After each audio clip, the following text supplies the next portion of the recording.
नमस्कार, मेरा नाम डॉक्टर किशोर मंगल है। मैं फोर्टिस हॉस्पिटल में senior consultant critical care medicine हूँ। आज का हमारा टॉपिक है पॉलीट्रॉमा मैनेजमेंट और रोल ऑफ आईसीयू केयर। तो सबसे पहले हम ये जानने की कोशिश करेंगे कि पॉलीट्रॉमा होता क्या है। इसको अगर हम साधारण भाषा में बात करें तो इसका मतलब होता है मेजर एक्सीडेंट। और मेजर एक्सीडेंट का मतलब होता है कि या तो आपके किसी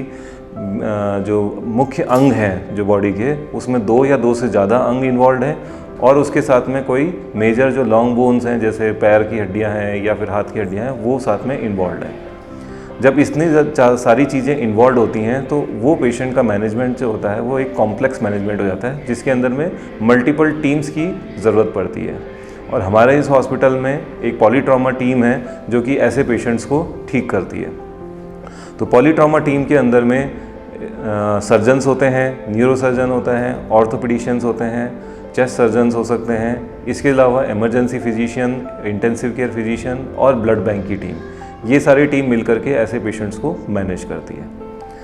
हमारे देश में हम देखते हैं कि एक्सीडेंट्स की वजह से बहुत सारे लोगों की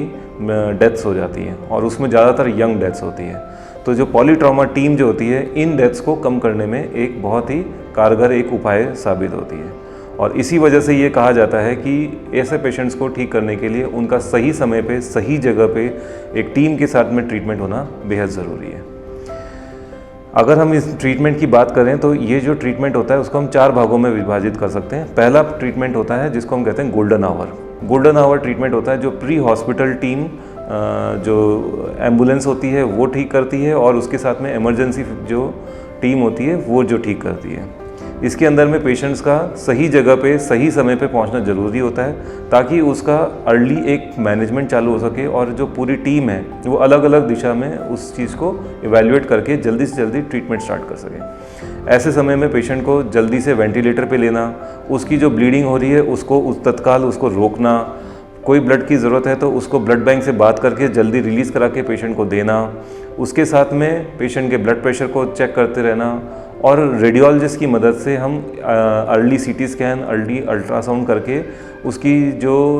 चोट है उनको जल्दी से जल्दी डायग्नोस कर सकना और जिसका सर्जन्स द्वारा अर्ली मैनेज कर जाना इस पेशेंट की ट्रीटमेंट में बहुत इंपॉर्टेंट होता है, जिसको हम गोल्डन आवर करते हैं। एक बार जब इनिशियल ट्रीटमेंट स्टार्ट हो जाता है तो उस ऐसे पेशेंट को फिर हम आईसीयू में भर्ती करते हैं, जहाँ पे आईसीयू का रोल बहुत इंपॉर्टेंट हो जाता है। आईसीयू के अंदर में जो पूरी टीम होती है वो उस पेशेंट को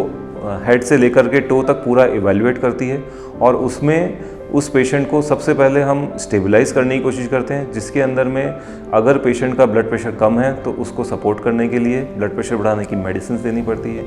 अत्यधिक खून बह जाता है तो खून को हम ब्लड ट्रांसफ्यूजन्स करते हैं।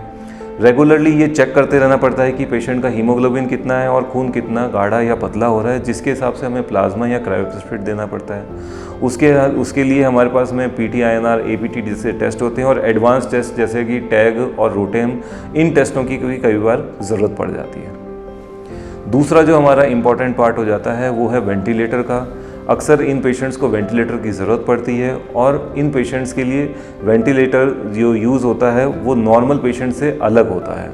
क्योंकि इन पेशेंट्स के अंदर में लंग में इंजरी हो सकती है, रिब फ्रैक्चर्स हो सकते हैं, लंग्स के अंदर खून बह सकता है। तो इन पेशेंट्स का वेंटिलेटर जो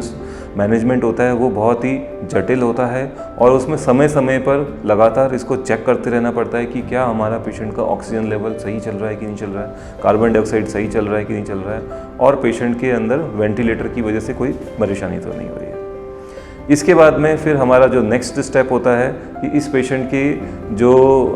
और कोई ऑर्गन इंजरी तो नहीं हो रही है, जैसे लिवर में या किडनी में कोई डैमेज है तो उसको सपोर्ट करने के लिए मेडिसिन देनी है और उसके साथ में अगर ज़रूरत पड़े तो हमें डायलिसिस की ज़रूरत भी हो जाती है। लास्टली उसके बाद में ऐसे पेशेंट्स जो होते हैं, क्योंकि मल्टीपल इंजरीज होती है तो उनमें इन्फेक्शन कैच करने का रिस्क होता है, तो इन्फेक्शंस को ट्रीट करने के लिए हमें एंटीबायोटिक्स देना पड़ता है और रेगुलर कल्चर्स करते हुए हमें इन सब चीज़ों को रेगुलरली चेक करते रहना पड़ता है कि इन्फेक्शन कंट्रोल में रह रहा है कि नहीं रह रहा है। जब ये सारी चीज़ें होती हैं तो इसके साथ में पेशेंट को जब भी स्टेबलाइज होता है तो उसकी डेफिनेटिव सर्जरी होती है और सर्जरी के बाद का जो केयर होता है जिसके अंदर में उसका पेशेंट का फ्लूइड स्टेटस, उसकी फीडिंग स्टेटस और उसके साथ में उसका पेन मैनेजमेंट, ये सारा का सारा भी आईसीयू के अंदर में एक साथ मैनेज होता है। ये सारी प्रक्रिया करने के बाद में जब पेशेंट धीरे धीरे स्टेबलाइज होता है तो हम उस पेशेंट्स को वेंटिलेटर से हटाते हैं, उसकी जो लाइंस वगैरह जो डाल रखी होती है धीरे धीरे उसको हटाते हैं और यहाँ से हम फिजियोथेरेपी की हेल्प से उस पेशेंट को रिहैब करते हैं।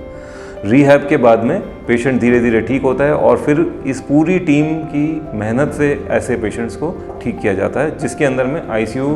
फिजिशियंस और आईसीयू नर्सेस और आईसीयू पूरी टीम का एक बेहद इंपॉर्टेंट रोल होता है।